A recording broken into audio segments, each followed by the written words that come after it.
Venez vous relooker chez Luminel. Salon de beauté Luminel vous présente le journal.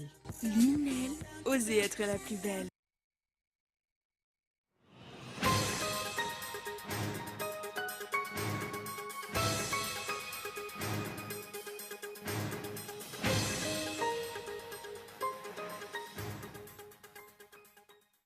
La transparence n'est pas de mise auprès du ministère de l'Environnement concernant l'arrestation de l'équipage du bateau Lumina en pleine tentative d'exportation de bois de rose.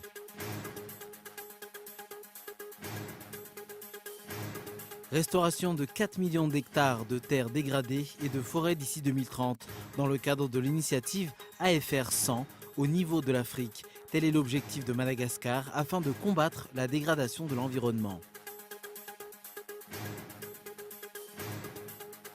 Le Parlement européen a ratifié le CETA, l'accord de libre-échange avec le Canada. 99% des droits de douane vont être supprimés. Des milliers de produits canadiens vont arriver dans les supermarchés de l'Union européenne. Un motif d'inquiétude pour les opposants au traité.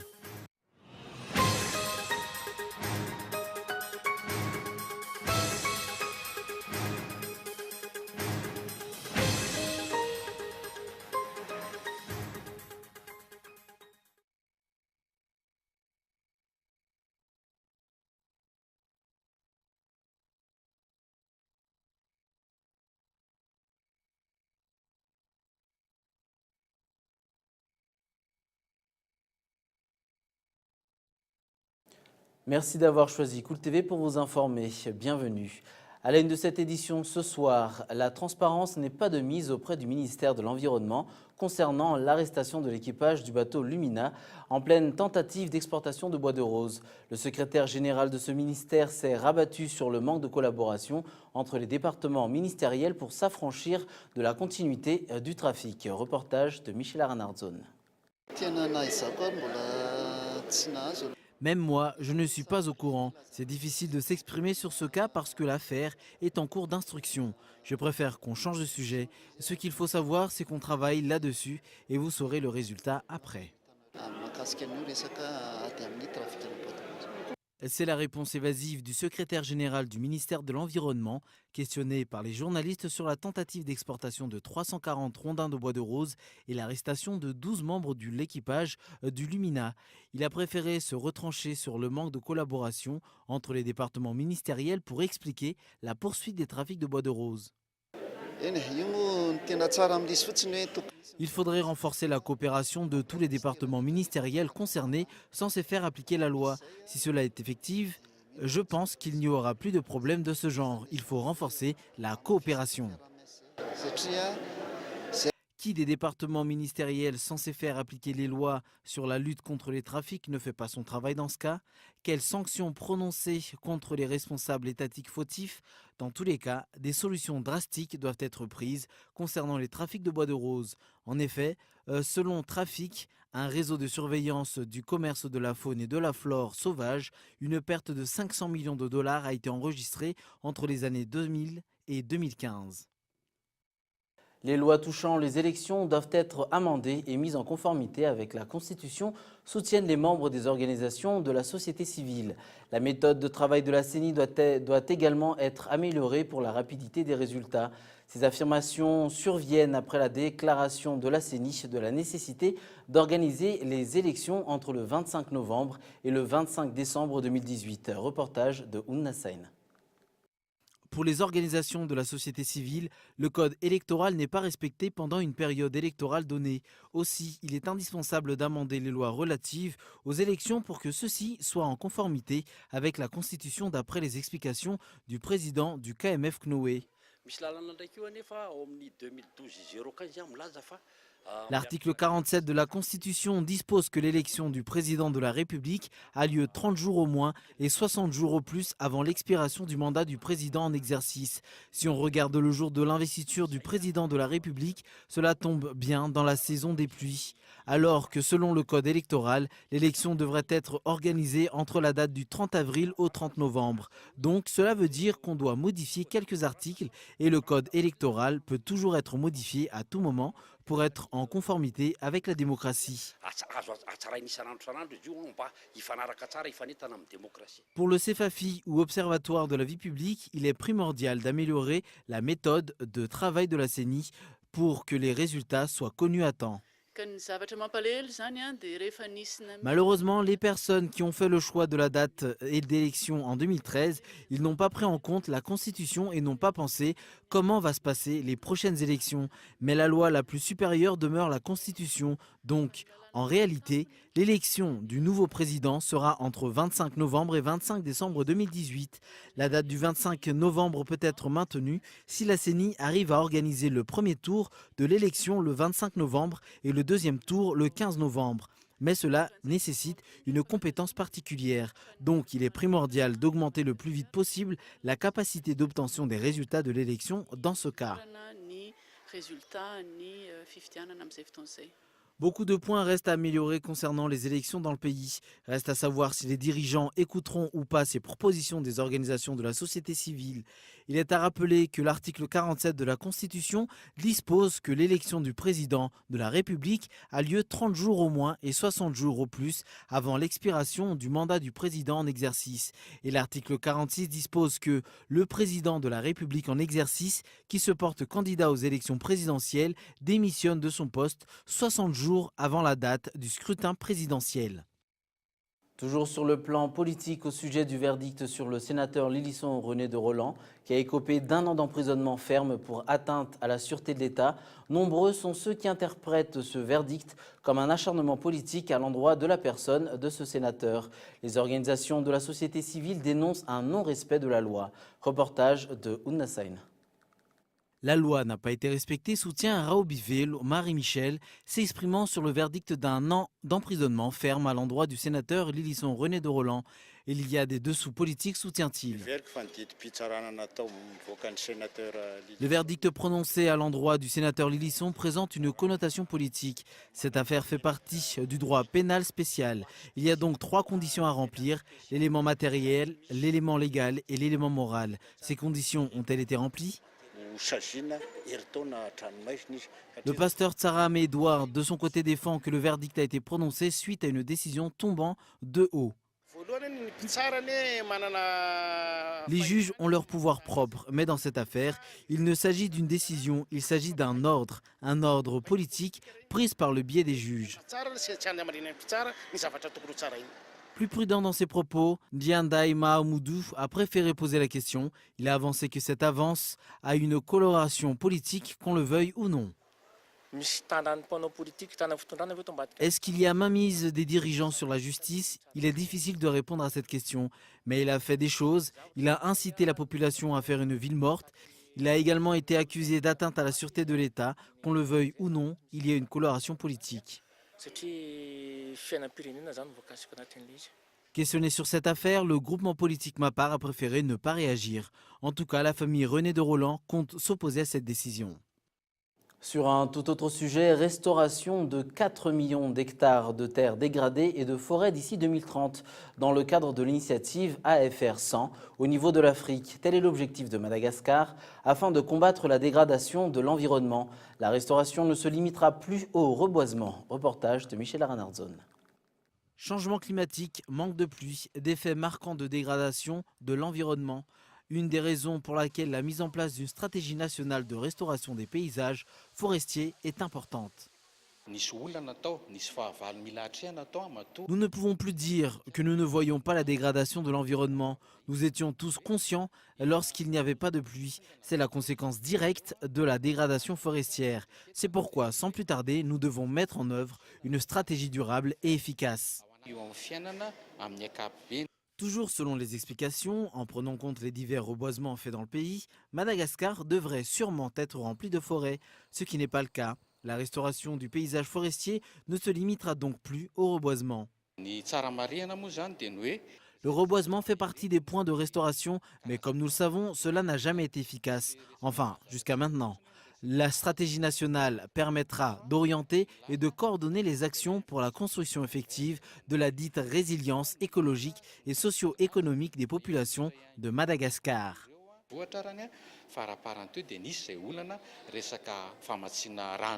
La stratégie nationale de la restauration des paysages forestiers et des infrastructures vertes de Madagascar a été présentée ce jour comme étant un levier pour lutter contre la dégradation des terres et l'amélioration des services écosystémiques vitaux pour un développement durable. Celle-ci figure également comme une étape transitoire vers la phase opérationnelle, la restauration de 4 millions d'hectares de terres dégradées et de forêts d'ici 2030 dans le cadre de l'initiative AFR 100 au niveau de l'Afrique. L'Advanced Cargo Declaration effective à compter de ce jour dans tous les ports malgaches. Une décision unilatérale du régime à travers l'APMF ou Agence portuaire maritime et fluviale. Une réunion entre le secteur privé et l'État aura lieu la semaine prochaine sur cette affaire. C'est le reportage de Faizo Rafali. La mise en place de l'Advanced Cargo Declaration, effective à partir d'aujourd'hui, voilà une affirmation parue dans le site de la société ATPMS ayant obtenu l'appel d'offres pour la réalisation de ce projet et le règlement des redevances sur les transports maritimes des marchandises importées ou exportées en déplacement dans tous les ports malgaches. Selon les explications, une réunion entre le gouvernement et le secteur privé aura lieu la semaine prochaine pour aborder ce sujet. Rappelons qu'aucune consultation du secteur privé n'a eu lieu avant la sortie d'une communication parue janvier dernier sur le fait que le gouvernement de l'APMF ont accepté de mettre en place l'Advanced Cargo Declaration. Une fois les redevances ACD appliquées sur les conteneurs de marchandises importées et exportées, cette procédure fera gagner à l'ATPMS, société béninoise de Jean Codot, des millions de dollars de chiffre d'affaires. Un projet qui a déjà été contesté par le secteur privé qui paieront les redevances, les bailleurs de fonds et ambassadeurs. Une seconde contestation est donc en vue pour la semaine prochaine, à moins que le gouvernement ne fera qu'imposer la décision unilatérale prise par le biais de l'APMF.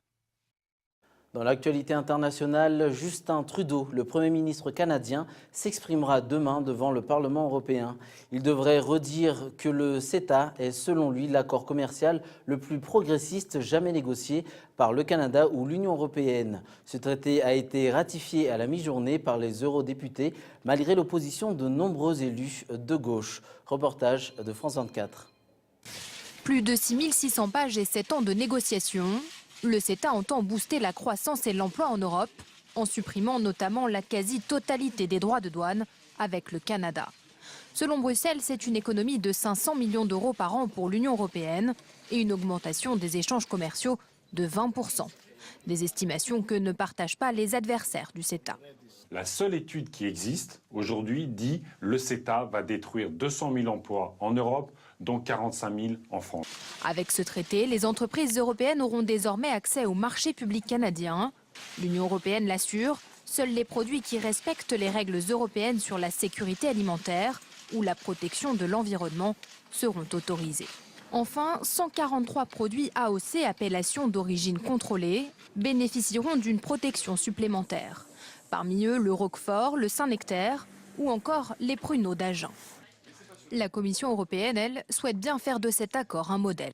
Nous sommes en train de négocier une vingtaine de ces accords avec le Japon, l'Indonésie, Mexique, Mercosur. Si l'Union européenne est finalement tombée d'accord, ses adversaires jugent le traité dangereux pour l'agriculture et l'environnement, mais pas seulement. Il y a tout à voir avec le renforcement du pouvoir des multinationales, puisqu'en fait, on soumet finalement les marchés canadiens et européens à l'arbitrage des multinationales. En effet, selon les termes de l'accord, une entreprise peut attaquer un pays qui adopterait une politique publique contraire à ses intérêts. Pour atténuer les craintes, un tribunal permanent va être créé, une initiative pas suffisante pour de nombreuses ONG. En France, François Fillon le sait bien, les frondeurs qui veulent lui trouver un remplaçant pour la présidentielle sont pour la plupart des élus sarkozystes. Eh bien, c'est précisément auprès de Nicolas Sarkozy que le candidat est venu chercher du soutien. L'ancien président et son ancien Premier ministre ont déjeuné tout à l'heure. Un rendez-vous qui peut paraître assez cocasse quand on connaît la rivalité entre les hommes sur les images de France 24. C'est François Fillon qui a demandé à voir Nicolas Sarkozy. L'entretien s'est déroulé ici, dans le 8e arrondissement de Paris, où l'ancien président a ses bureaux. Le candidat des Républicains pour la présidentielle veut s'assurer du soutien de l'ancien chef du parti, car il fait face à une fronde de certains élus qui considèrent qu'il est désormais impossible de faire campagne pour lui. Des élus sarkozystes comme Georges Fenech. La plupart de mes collègues me disent « mais tout se passe bien, il n'y a pas de souci ». On est dans je dirais, ce que je pourrais appeler le bal des hypocrites, ou le bal des faux culs, comme vous voudrez. Selon le journal Le Monde, environ un tiers des élus républicains refusent d'accueillir les représentants de François Fillon, chargés de diffuser son message sur tout le territoire. Y a-t-il le feu à droite? À l'Assemblée nationale, en tout cas, beaucoup s'emploient à éteindre les départs d'incendie. Ce qui ressort de manière unanime, c'est le rassemblement et l'unité et le soutien à François. Les Républicains ne semblent pas soutenir franchement leur candidat, mais ils ne le renient pas complètement non plus. Une hésitation qui pourrait leur coûter cher, d'autant que les scandales semblent se suivre.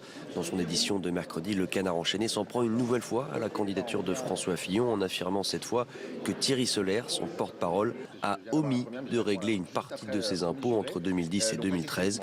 Des soupçons de fraude fiscale qui font l'objet d'une enquête. Thierry Solère a l'intention de porter plainte pour diffamation contre le journal. Avant de refermer ce journal, voici un rappel des titres. La transparence n'est pas de mise auprès du ministère de l'Environnement concernant l'arrestation de l'équipage du bateau Lumina en pleine tentative d'exportation de bois de rose.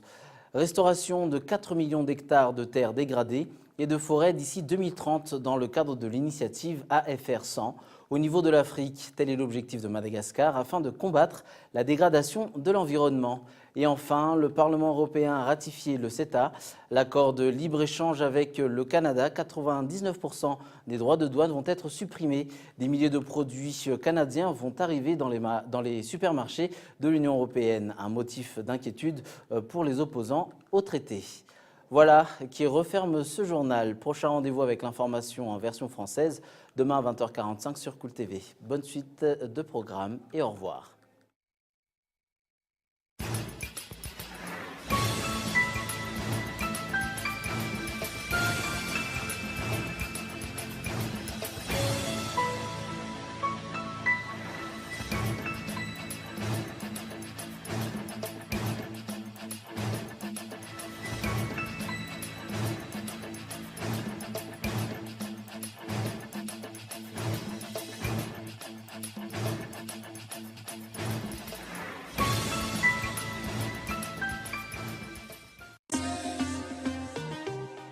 Venez vous relooker chez Luminel. Le journal vous a été présenté par Salon de beauté Luminel. Luminel, osez être la plus belle.